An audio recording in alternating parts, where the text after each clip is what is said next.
Boa tarde, pessoal. Tudo bom? Pessoal, hoje nós vamos fazer uma live sobre perder gordura, tá? Antes de perder gordura, a gente precisa situar o paciente, ou a gente precisa saber o que o paciente que sofre dessa necessidade, ele precisa fazer para que ele consiga realmente ter êxito nessa perda de gordura, tá? Então, o paciente típico, pessoal, normalmente é um paciente que ou ganhou peso ou ele está com dificuldade de perda de peso, ele pode ter algum distúrbio de sono associado ou um sono alterado, tá? Um sono às vezes com volume adequado, mas com uma qualidade não tão boa assim, tá? É um paciente que normalmente ele tem um nível de estresse elevado, tá? Então, estresse familiar ou estresse no trabalho, por exemplo, podem fazer com que esse paciente tenha uma dificuldade um pouco maior nesse processo de perda, tá? Normalmente é um paciente que apresenta baixa disposição ao acordar, tá? É um paciente também que pode apresentar uma performance cognitiva mais baixa, um paciente que às vezes relata uma dificuldade de manutenção de atenção, uma velocidade de leitura um pouco menor do que a que ele estava acostumado a ter, às vezes uma velocidade diminuída de tomada de decisão, tá? Normalmente também é um paciente que pode ter uma performance, além da performance cognitiva alterada, uma performance sexual também pode estar alterada, tá? Normalmente é um paciente também que está sedentário ou que faz também uso de álcool, tá? E normalmente esses pacientes, quando vêm me procurar, eles apresentam um desejo claro de querer perder gordura, tá? Então assim, normalmente esse paciente ele está dentro do que a gente chama de zona de conforto. Tá? Se esse paciente ele não tiver disposto a mudar algumas coisas, talvez ele não vá conseguir um resultado diferente. Então assim, a gente precisa fazer com que esse paciente entenda que os hábitos, tanto alimentares quanto de vida, os hábitos de vida desse paciente, fizeram com que ele tivesse um excesso de tecido gorduroso ou fizeram com que ele acumulasse essa quantidade maior de energia, tá? Pessoal, então assim, a principal fonte, aliás, a fonte de obtenção de energia ou de substratos energéticos são os alimentos. Então, nos alimentos a gente vai ter macro e micronutrientes que vão fazer com que a gente consiga utilizar ou vai fazer com que o nosso metabolismo consiga utilizar aquela matéria-prima para conseguir fazer as funções orgânicas que aquele organismo precisa fazer, tá? Então, assim, os alimentos, de uma forma geral, eles vão ter um efeito metabólico. Então, toda vez que a gente entra em contato com alimentos, os nossos hormônios e os nossos neurotransmissores, eles vão ser alterados, eles vão sofrer alguma determinada alteração naquele momento lá para facilitar a absorção e para fazer com que aquilo tenha alguma influência no nosso comportamento. Tá? Então, por exemplo, se nessa janela alimentar ela for uma janela alimentar que contenha alimentos com carboidratos, esses carboidratos eles podem ser carboidratos simples, complexos, de baixo índice glicêmico, de alto índice glicêmico, tá? Então esses carboidratos eles teriam uma principal função de elevar a glicemia daquele organismo e isso vai fazer com que a gente tenha picos maiores ou menores de insulina, tá? Então assim, o carboidrato ele também pode sinalizar a elevação de neurotransmissores relacionados ao sistema hedônico, que é o sistema de recompensa, é o sistema que vai gerar pra gente prazer em consumir algum determinado alimento. E isso faz um reforço biológico positivo para que em cada janela alimentar a gente consuma substâncias que sejam semelhantes àquela, porque nós vamos procurar aquele prazer. Tá? Então isso faz com que a gente de tempos em tempos sinta uma vontade de se alimentar e de consumir alimentos de determinadas classes. Tá? As proteínas em si, elas vão sinalizar saciedade para o organismo. Tá? Então assim, eles são os elementos, são os macronutrientes construtores por excelência e quando a gente faz a ingestão desses nutrientes, a gente se sente saciado. Tá? Aquilo é responsável por tirar a fome, tirar o apetite. Isso faz com que a gente pare de comer. Tá? As gorduras, elas também sinalizam saciedade, principalmente quando elas estão associadas à gordura, ou principalmente quando elas estão associadas à proteína, e também sinalizam prazer. Elas também sinalizam prazer, principalmente quando elas estão associadas a carboidratos. Tá? Então, carboidratos associados à gordura vão gerar um metabolismo mais propício para se guardar tecido gorduroso, para se estocar níveis de gordura, tá? Então, assim, todo alimento que a gente entra em contato, ele pode ser utilizado imediatamente. Ou então, parte dele será estocada. Então, se eu tenho um excesso de algum determinado nutriente em um determinado alimento, eu vou conseguir estocar esse alimento, a depender do macronutriente que esteja ali. Tá? Então, por exemplo, se eu tenho um excesso de carboidratos, os carboidratos mais simples, eles entram mais rapidamente na circulação sanguínea, fazem uma elevação de glicose mais rápida e eles podem sim ser utilizados já naquele momento, tá? O alimento, se ele tiver gordura, por exemplo, e se esse alimento também for rico em carboidratos, o carboidrato faz uma elevação de glicemia, essa glicemia sinaliza para o pâncreas uma produção de insulina, e esse hormônio ele vai utilizar a gordura que está associada àquele alimento, e aquilo vai conseguir, e a gente vai conseguir estocar aquela gordura disponível, tá? Então, assim, os alimentos, eles são a matéria-prima dos substratos energéticos que a gente consegue construir. Substrato energético é tudo aquilo que a gente consegue utilizar, ou são o que a gente chama de combustível, para que a gente consiga produzir ATP. Tá? Então, de onde que vem esses substratos energéticos? Ou quais os substratos energéticos a gente tem no organismo? O ATP, gente, a gente consegue de fosfocreatina, de glicose circulante, de glicogênio muscular, glicogênio hepático, proteína muscular e gordura.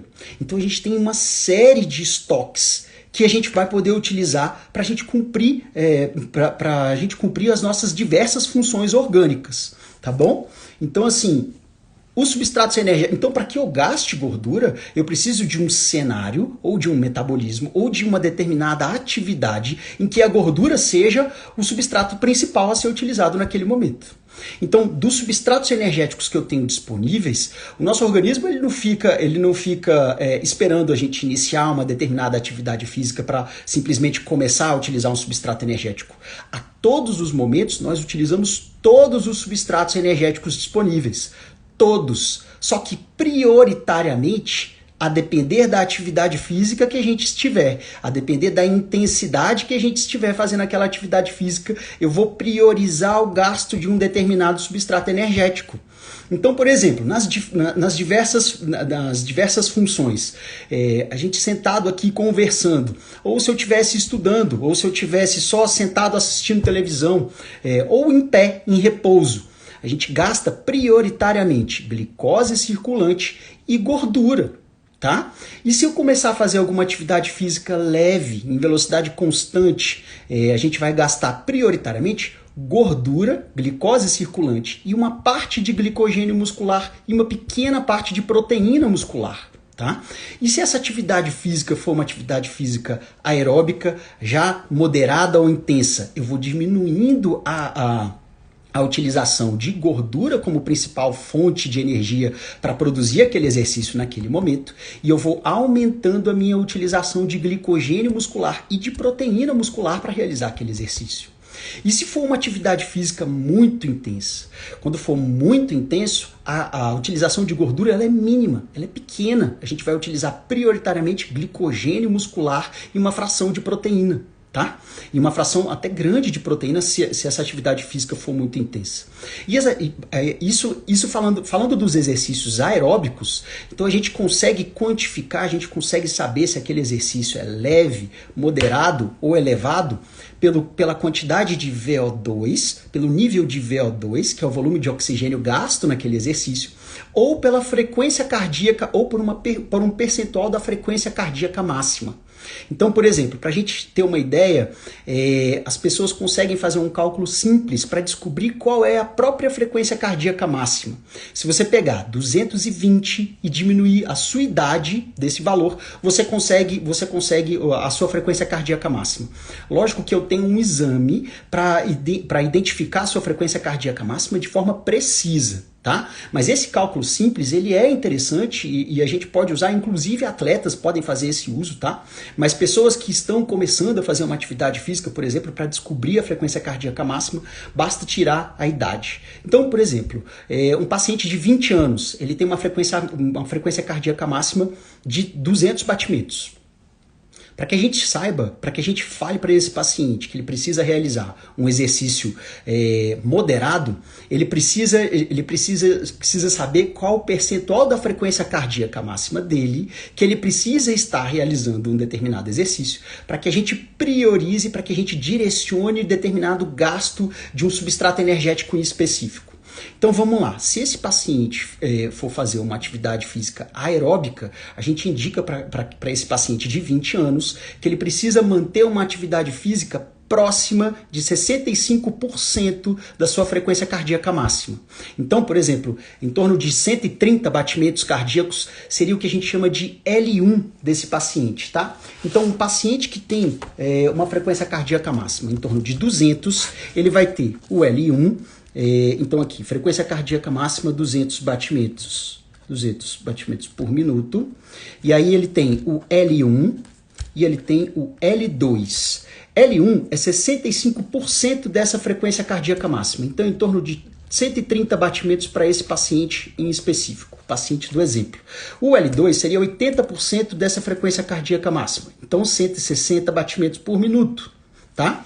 Se ele treinar abaixo de L1, esse treino desse paciente será um treino leve. Se ele treinar entre 130 e 160, ele tem um treino moderado. E se ele treinar acima de L2, é o que a gente chama de treino intenso. Tá? Então, para que a gente tente colocar isso aqui de uma forma mais esquemática, para que vocês compreendam, é mais ou menos assim. Então, o paciente com 200 batimentos, né, ele vai ter aqui o L1 dele de 130 e o L2 dele de 160. Se ele treinar abaixo de 130 batimentos, o exercício dele vai ser muito leve. Leve a ponto das células não perceberem, não identificarem aquele exercício como algo a que elas precisam se adaptar. Se é muito leve, não está te tirando da sua zona de conforto. Então não provoca qualquer tipo de demanda, qualquer tipo de estímulo que façam com que as suas células se adaptem.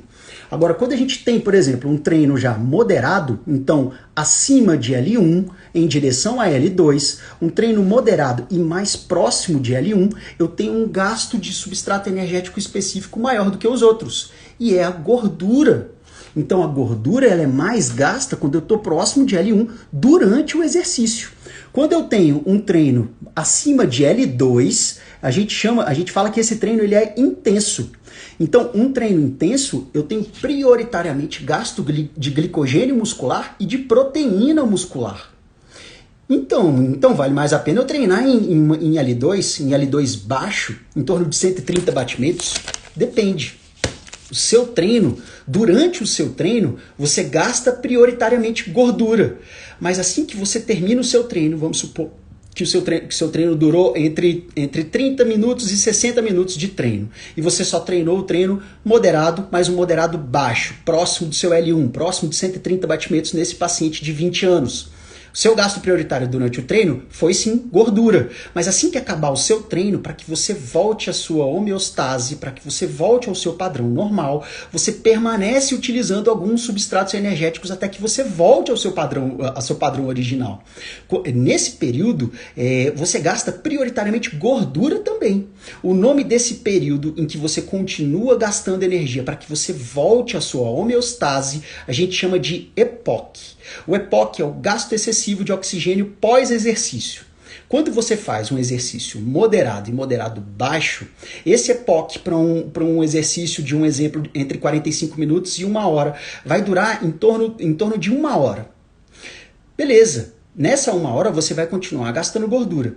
Mas e se você fizesse o treino acima de L2 ou um treino intenso? de verdade, um treino intenso baixo, vamos supor, então um paciente de 20 anos treinando próximo ali de 160 batimentos por minuto. Se ele fizer entre 45 minutos e 60 minutos de um treino dessa forma, ele vai gastar prioritariamente glicogênio muscular e proteína. Mas o EPOC desse paciente chega a 3, 4 horas em que o principal substrato energético gasto será a gordura. Então um treino intenso ele vai fazer com que você queime mais gordura. Tá? Então ele pode não fazer com que você queime tanta gordura durante o treino, mas no seu pós-treino imediato você vai sim queimar mais gordura, tá? E quando eu faço musculação, por exemplo, quando eu faço musculação, o EPOC ele vai depender dos grupos musculares que você treinou naquele dia. Grupos musculares menores vão gerar EPOCs mais curtos. Então, por exemplo, um dia de peito com tríceps, por exemplo. São grupos musculares pequenos, são grupos musculares menores. E isso gera um EPOC de em torno de 2 horas, se for um treino bem feito, um treino... Então, assim, por exemplo, um treino de hipertrofia, em que a gente tenha, por exemplo, o treino mais indicado para se emagrecer seria um treino na vigência de uma dieta hipocalórica, em que se pensa em perder mais tecido gorduroso, é um treino diferente do que a gente costuma ver. Então, os treinos metabólicos que fazem com que você tenha muitas repetições, tempos de descansos mais curtos, vão fazer com que você tenha um EPOC longo, mas durante o seu treino você gaste prioritariamente glicogênio muscular e proteína muscular. É um treino muito catabólico e ele sinaliza para os seus músculos não só o acúmulo de determinadas fontes de energia. Os seus músculos eles podem produzir outras substâncias que teriam uma interferência negativa no processo de ganho de massa magra. Então, por exemplo, um treino muito metabólico pode fazer com que você perca uma fração do seu peso total depois, num tempo X, em que uma fração desse peso seja massa magra.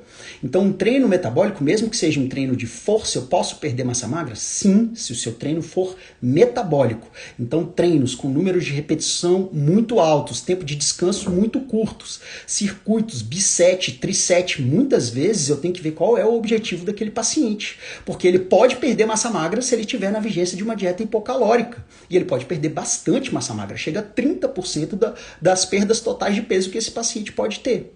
Então, qual seria o mais interessante? Seria mais interessante se eu tivesse isso para um paciente que estivesse começando, tá, gente? Lógico que um paciente que começa, ele precisa fazer primeiro um treino de adaptação entre 14 e 28 dias. Depois desse treino de adaptação, aí sim a gente direciona esse paciente para fazer um treino mais de hipertrofia muscular. E a gente indica normalmente treinos mais tensionais. A diferença do treino metabólico para um treino tensional é que no treino tensional eu busco números de repetições máximos em cada série em torno de 12, no máximo 15 repetições, no máximo estourando.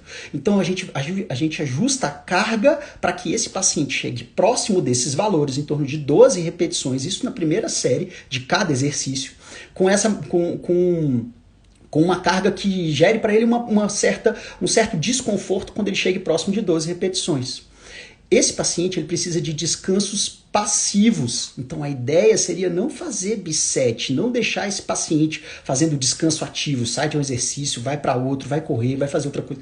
Não, esse excesso de mobilidade, esse excesso de metabolismo ou um treino metabólico, ele indica para o organismo que também é para que ele invista proteína muscular e glicogênio muscular na realização daquele exercício e no processo de recuperação. Isso vai sinalizar para as células musculares acabam produzindo outras substâncias que fazem com que elas não cresçam e que fazem com que elas possam ser utilizadas como fonte de energia no processo de recuperação, tá? Então, por exemplo, a miostatina, por exemplo, ela vai ter esse efeito. Então, músculos treinados, eles vão produzir mais ou menos miostatina. Então, a miostatina é uma substância que o músculo produz, que age no organismo como um todo, mas ela vai agir no músculo localmente, fazendo com que ele não cresça. Com que aquela sinalização ela pode fazer com que o organismo utilize ainda esse músculo como fonte de energia.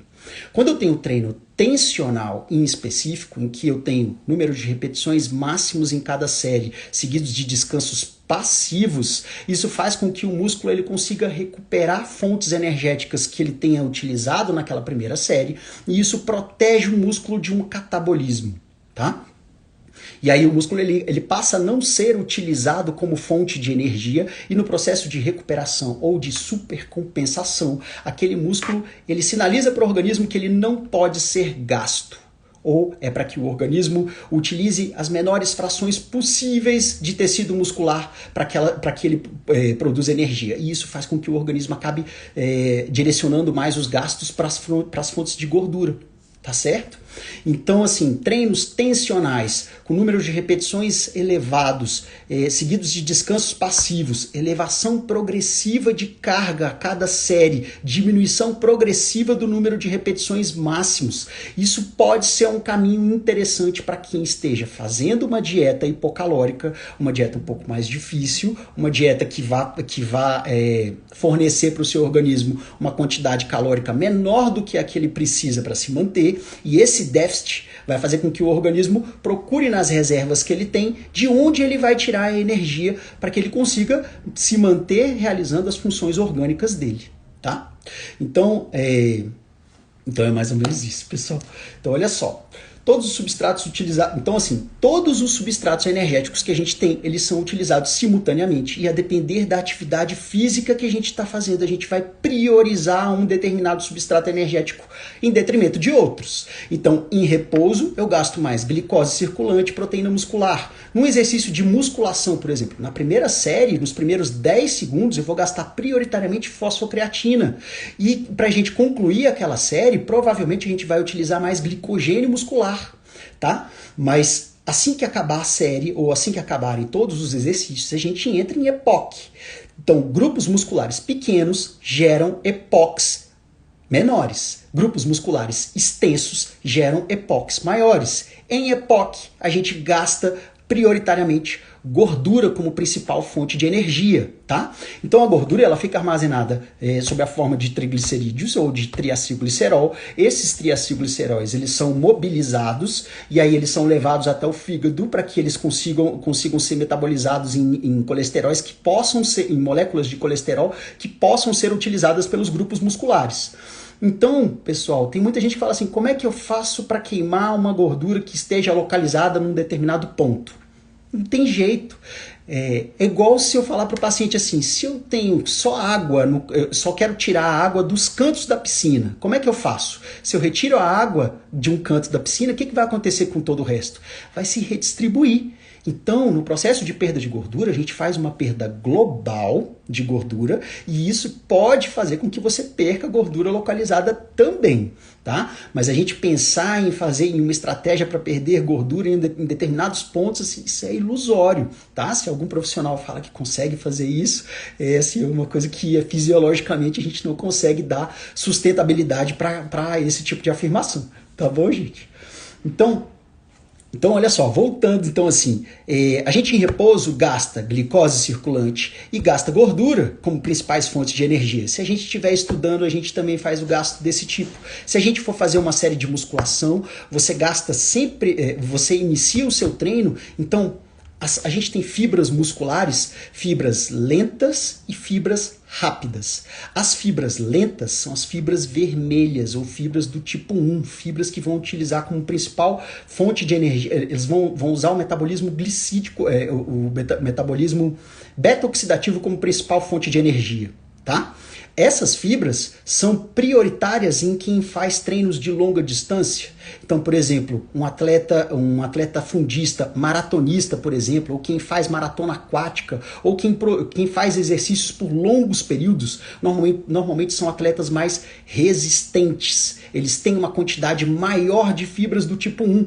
E as células musculares que vão sofrendo adaptação, elas se enchem de mitocôndrias, que são organelas que fazem a respiração celular para que a gente consiga produzir essa energia, tá? E os atletas, e quem tem mais fibras rápidas? As fibras rápidas são as fibras brancas, ou as fibras do tipo 2, tipo 2B, que são fibras que utilizam o metabolismo glicídico como principal fonte de energia. Então elas utilizam glicose, tá? Elas produzem ATP pela quebra da glicose, pela quebra da fosfocreatina, por exemplo, ou do glicogênio muscular, ou da proteína de uma maneira bem rápida, tá? Essas células, no processo de supercompensação, elas inflam, elas se enchem. Então elas se enchem de glicogênio muscular, então elas podem sofrer o processo de anabolismo. Então, Pacientes fundistas ou atletas fundistas, atletas de fundo que fazem maratonas, normalmente eles são mais esguios, eles são mais magros. Os pacientes que fazem exercício físico de força ou que tem uma grande explosão naquela atividade física que ele pratica, normalmente são atletas maiores, que têm um volume muscular maior. Se a gente quiser comparar, por exemplo, pega um atleta de 100 metros rasos, tipo Ben Johnson, é um cara bem forte. Se você comparar ele com um queniano, que seja corredor, você vai ver que existe uma diferença bem clara ali. Então, são pessoas que vão fazer estímulos específicos para que eles consigam resultados específicos nos seus esportes. Mas quando a gente pensa em emagrecimento com qualidade muscular, o que se procura é fazer com que o paciente perca gordura, preservando ou até ganhando massa magra. Tá? Então, a depender do volume total que eu preciso perder gordura, eu vou priorizar essa perda de gordura por um determinado tempo e em um timing correto, depois de um determinado tempo, a gente vai priorizar o ganho de massa magra enquanto ainda se perde tecido gorduroso, tá? Para que o paciente chegue no final com uma qualidade muscular agradável, algo que faça com que ele se olhe no espelho e fale assim, pô, legal, eu tive um resultado bacana, e é isso daqui que eu estava procurando. Então, assim, também tem pacientes que chegam no consultório e falam assim, ó, eu quero ficar com esse corpo aqui. E aí mostram a foto de alguém em que eles se espelham para que eles tenham um resultado. É impossível. Cada corpo vai ser diferente. Cada corpo vai ter algum resultado específico. Mas com certeza, quando você prioriza perda de gordura e o ganho de massa magra, a gente acha sim a sua melhor versão. Tá? Mas pensando em saúde, a gente precisa de níveis de tecido gorduroso de acordo com determinados padrões. Quando a gente pensa em IMC, ou circunferência de cintura, a gente precisa de um nível de IMC menor do que 25. Então, de 18,5 a 25 indica para mim um peso adequado para a altura daquele paciente.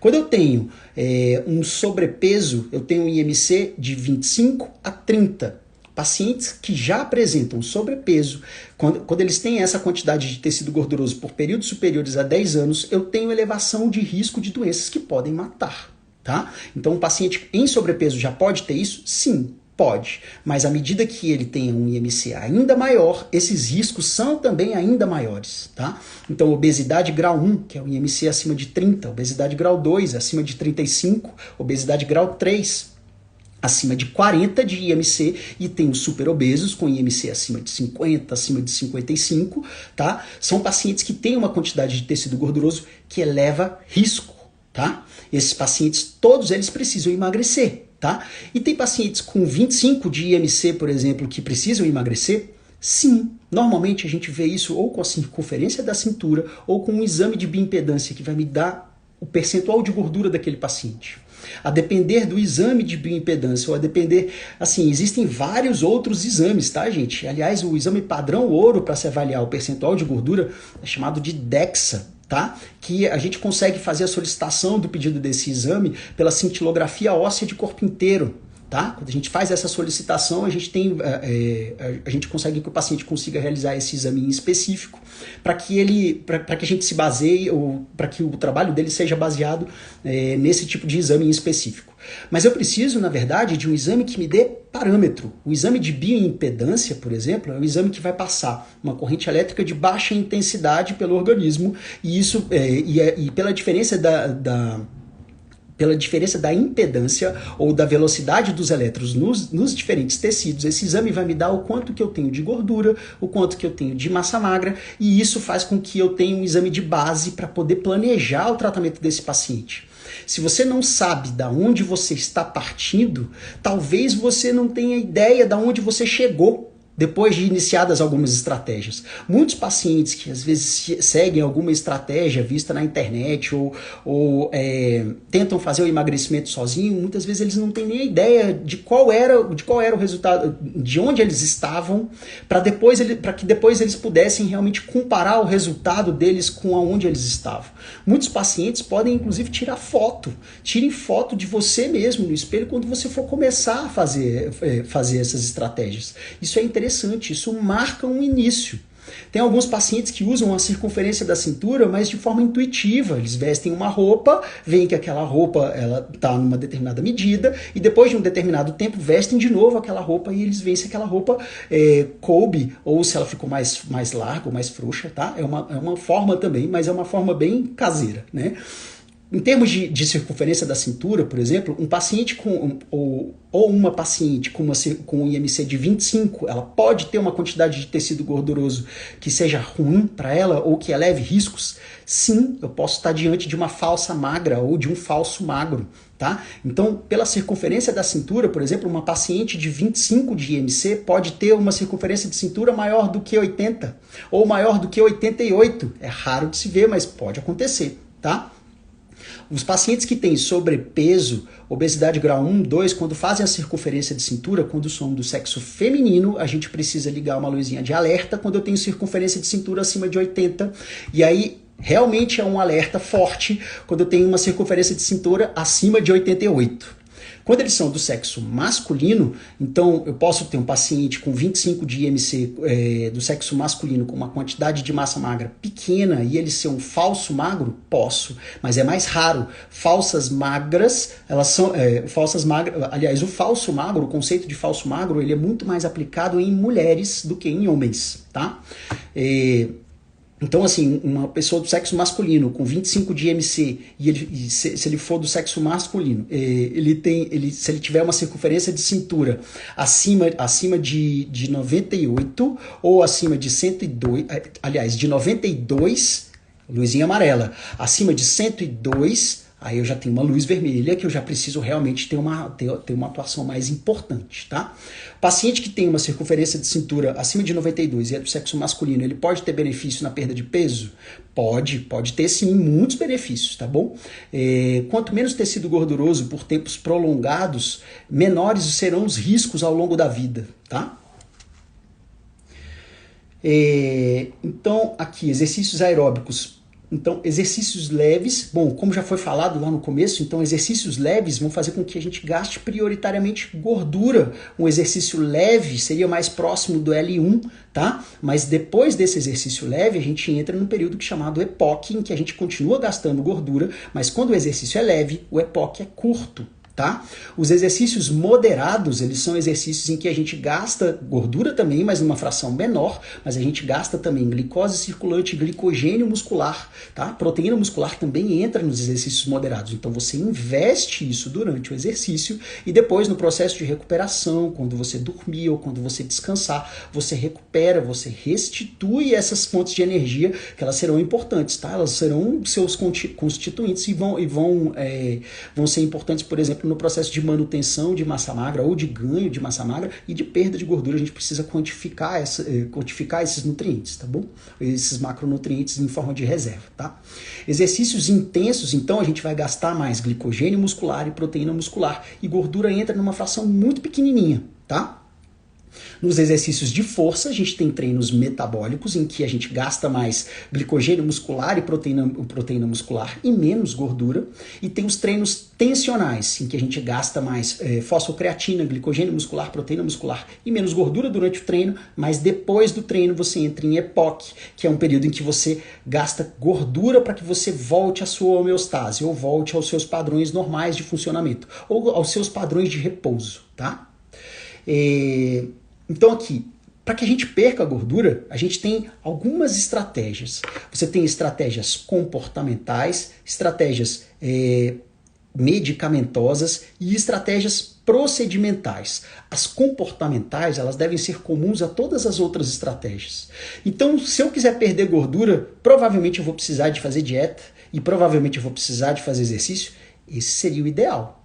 Dentro do que a gente trabalha, né, na fisiologia do exercício, a gente deixa o paciente ciente de que, para que eu tire ele da zona de conforto, eu tenho alguns caminhos. Dentro desses caminhos, eu tenho o que a gente chama de tríade da supercompensação. Nessa tríade da supercompensação, eu tenho alimentação, treino, descanso, e isso tudo dentro de uma estrutura hormonal. Se eu não mobilizar essas variáveis, talvez eu não tenha resultado, tá? Então, ou eu preciso de uma alimentação hipocalórica, preciso cuidar bem dos meus padrões de sono e eu preciso, às vezes, de exercícios adequados. Qualquer coisa alterada pode fazer com que eu tenha um comprometimento de resultado, tá? Então, assim, tem paciente que fala assim, ó, eu treino, mas fazer dieta para mim é demais. Talvez não vá ter resultado, ou talvez você não tenha um resultado no tempo que seria mais interessante para que você veja o resultado em si e aquilo sim sirva para você de estímulo, para que você continue realizando aquelas estratégias. Então, o resultado mais rápido, ele é um indicador maior para o nível de adesão do paciente. Pacientes que observam níveis de resultado em tempos muito prolongados, eles tendem a desistir do tratamento, tá? Então, por exemplo, a ABESO, a ABESO é a Associação Brasileira de Estudos para a Obesidade. Ela fala em perdas adequadas de peso quando eu perco entre 5% e 10% do peso além do que eu deveria ter em até 3 meses. Gente, é uma perda que acontece de uma forma muito lenta, muito gradual. Tá? Isso, na grande maioria dos pacientes, isso faz com que os pacientes desistam do tratamento no meio. Tá? Quando a gente se planeja para ter resultados mais curtos ou em espaços de tempo menores, isso faz com que o paciente ele goste daquele resultado. Ele faz com que o paciente perceba os resultados mais claros e os benefícios que esse tipo de resultado pode trazer para ele. Então não é só emagrecimento, não é só mudança da imagem que ele vê no espelho, tá? Esse paciente ele pode aumentar a autoconfiança dele, pode melhorar a disposição dele, pode melhorar o nível de atenção, melhorar a autoestima, faz com que esse paciente tenha um bem-estar um pouco maior. Tá? Isso tudo são coisas interessantes quando a gente pensa em controle de outras doenças que podem estar associadas à obesidade. Tá? Então, quando o paciente consegue perder gordura, muitas vezes ele pode reverter um processo depressivo. Se ele ainda não tiver um diagnóstico de transtorno depressivo, por exemplo, isso pode fazer com que ele tenha os benefícios de realizar treinos ou de ter uma rotina diária que envolva alimentos saudáveis e tal, que faça com que ele tenha a produção de neurotransmissores que vão fazer com que ele atinja o bem-estar e reverta algum processo depressivo que esteja em curso, tá? Pode melhorar níveis de ansiedade, tá? Pode ter um efeito positivo em várias dessas doenças, tá? Então, assim, para que a gente queime gordura, a gente precisa sair da zona de conforto. Pacientes que falam assim, ó, minha sobremesa eu não abro mão. Ou o meu arroz com feijão, que eu como muito, tanto no almoço quanto no jantar, eu não abro mão. Ou então a minha cerveja no final de semana começando na quinta e terminando na terça, também não abro mão.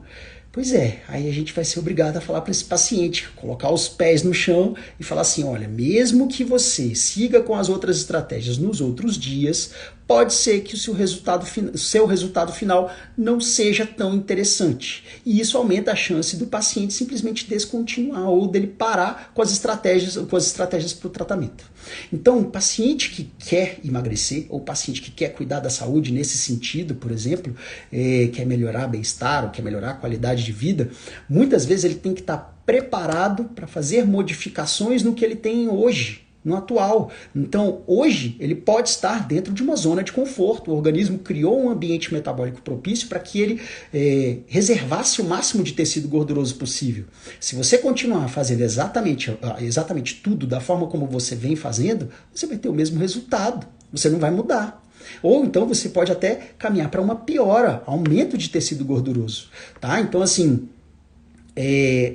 tudo que a gente faz para poder dar novas demandas para esse organismo são coisas que podem provocar um desconforto inicial, mas que com o tempo o seu organismo ele vai criando uma estrutura ou ele vai supercompensando, suas células vão sofrendo adaptação, seu organismo vai sofrendo um ajuste para que você consiga desempenhar aquilo que você está dando como demanda de uma forma mais positiva. Então ele vai te dando uma nova estrutura, porque a demanda mudou. Quando eu não tenho demanda ou quando eu estou sedentário, beleza, é uma demanda que não existe. Então, para que você precisa, muitas vezes, de uma carga ou de uma quantidade de massa muscular maior? Seu organismo, na vigência de uma dieta hipocalórica e no sedentarismo, vai fazer com que você queime gordura, mas você pode queimar também uma fração de proteína muscular que chega a 50% do peso total perdido. Então, por exemplo, um paciente que faz apenas dieta e não faz qualquer atividade física, ele pode perder 10 quilos? Pode. Mas muito provavelmente entre 40% e 50% do peso total perdido será de massa magra. E se você perder 4 quilos de massa magra, que seria já o mínimo quando você não faz qualquer tipo de atividade física, é o mínimo esperado, tá, gente? Tem pessoas que conseguem fazer o processo de emagrecimento só com dieta e tal, e conseguem manter massa magra. Eu nunca vi no consultório. Primeiro que eu vou tentar organizar a rotina desse paciente para que ele faça da forma correta. Né? Então, se eles estiverem em acompanhamento e eles simplesmente, não, eu vou fazer aqui só a dieta e vou ver no que dá, provavelmente esse paciente vai perder entre 40% e 50% do peso total de massa magra. Quando ele tem essa perda, o paciente muitas vezes ele aparenta um paciente que não emagreceu, mas um paciente que está emagrecido. Olhos fundos, rosto abatido, às vezes com diminuição de força, lentificado, sonolento, tá? Então, assim, muitas vezes é um paciente que ele não parece que emagreceu, ele parece que ficou doente, tá? Perder grandes quantidades de massa magra não fazem parte de um emagrecimento saudável. Então, para que você tenha um emagrecimento propriamente dito, que é perda de gordura, mantendo no mínimo massa magra, você precisa de adotar as estratégias de uma maneira um pouco mais completa. Então, a tríade da supercompensação, alimentação, treino, descanso, ela precisa ser muito bem orientada. O médico ou o nutricionista ou quem for direcionar o seu processo de emagrecimento, ele tem que ter um cuidado de fazer com que você enxergue importância em cada um dos itens dessa tríade, tá?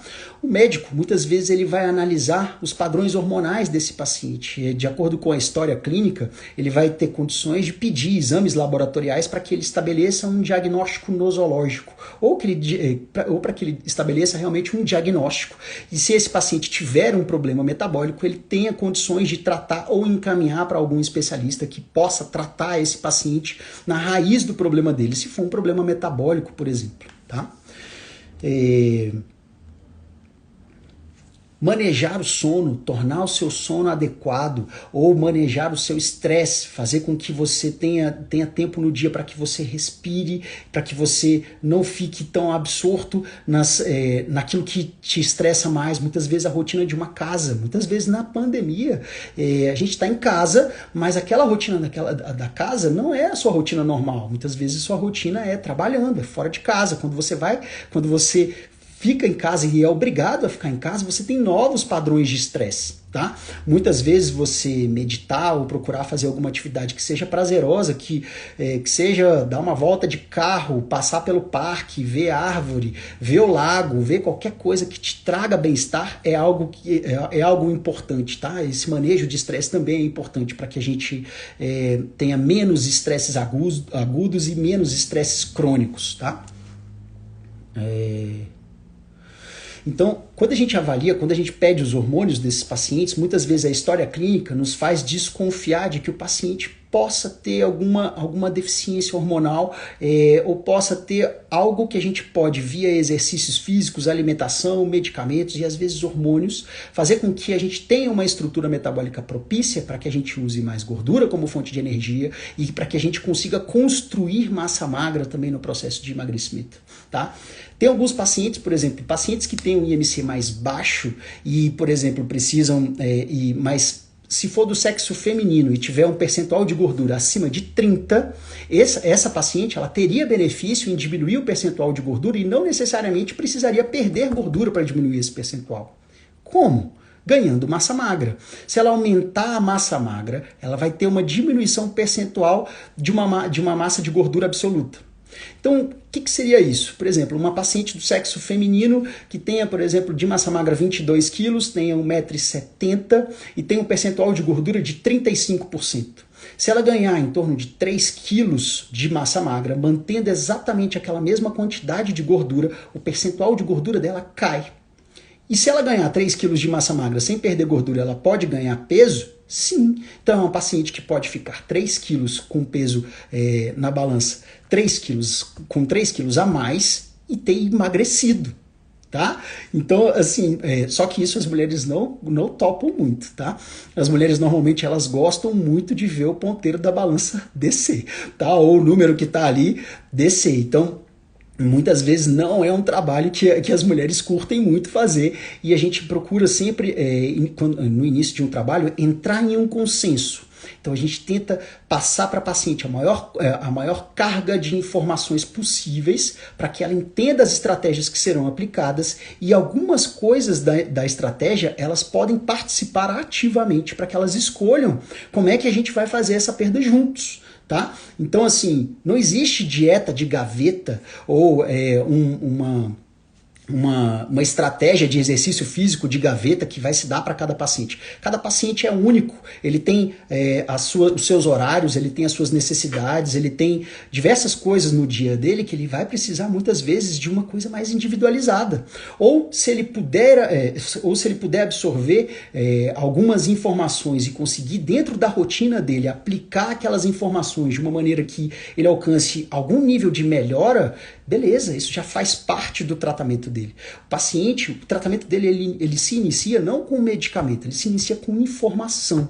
À medida que esse paciente passa a entender como é que serão os processos, como é que serão as estratégias, ele tem uma adesão muito maior ao tratamento. Ele consegue fazer aquilo que ele se propôs a fazer, não só porque está escrito no papel, mas porque ele entende cada passo do que vai ser realizado. Tá? Isso é muito importante. Então, um paciente em uma consulta muito rápida tem a chance simplesmente de não gravar aquilo que foi discutido com o médico. Tem muitas vezes a chance de não conseguir passar para o médico quais são os reais problemas pelos quais eles estão passando.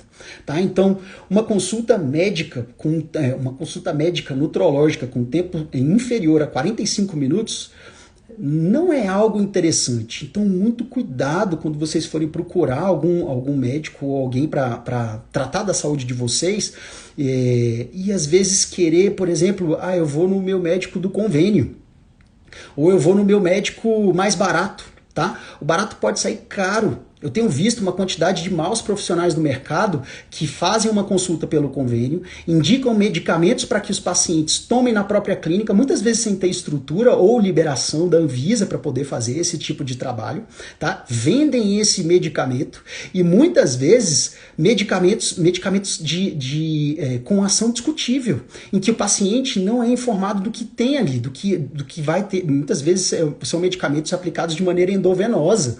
Então, assim, isso é grave.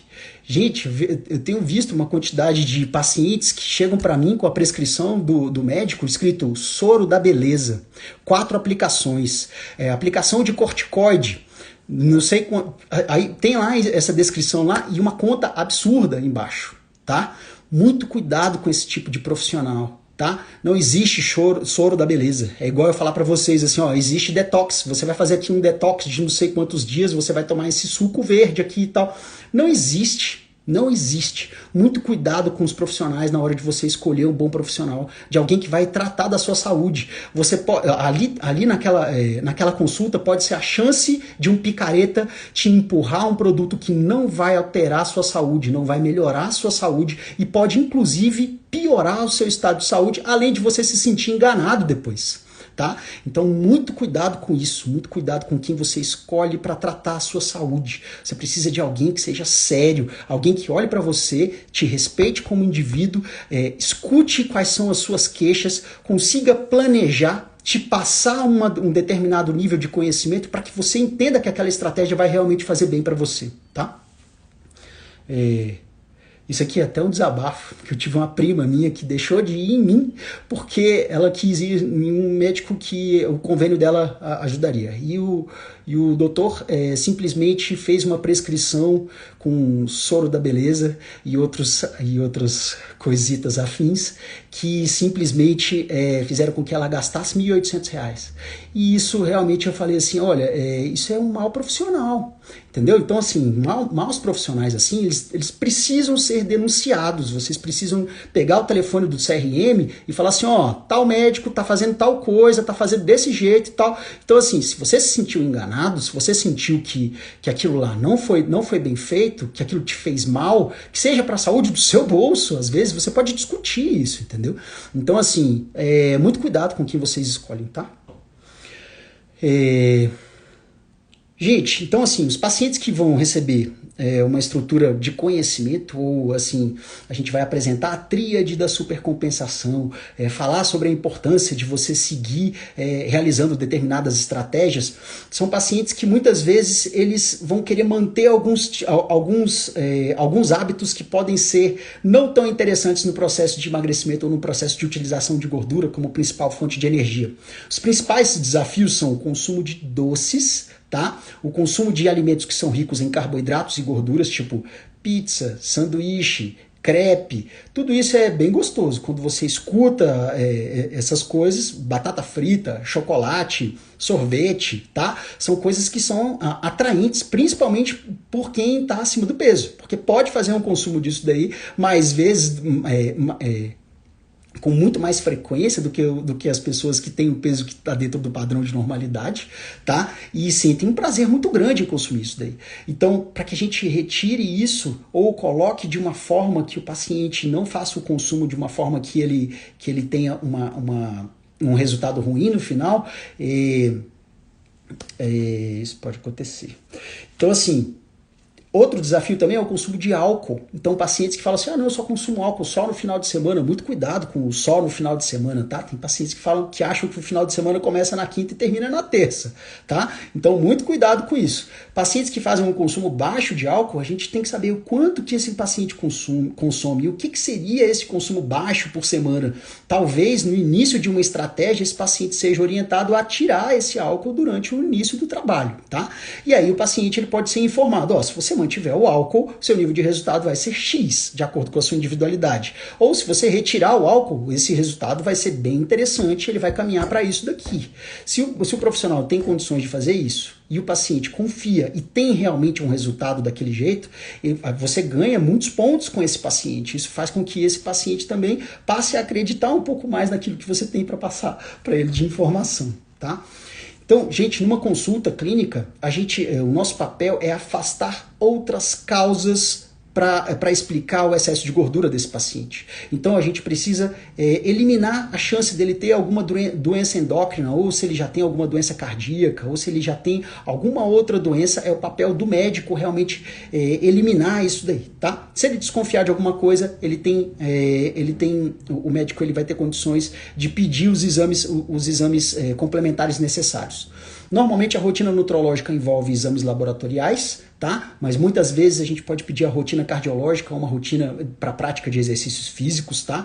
Que envolva eletrocardiograma, ecodoppler cardiograma, teste de esteira, ou uma ergoespirometria, que é um teste específico que vai avaliar a sua zona de treinamento, tá? Então é diferente daquele cálculo em que você tira a sua idade de 220 e calcula 65% da sua frequência cardíaca máxima e 80% da sua frequência cardíaca máxima para você descobrir L1 e L2.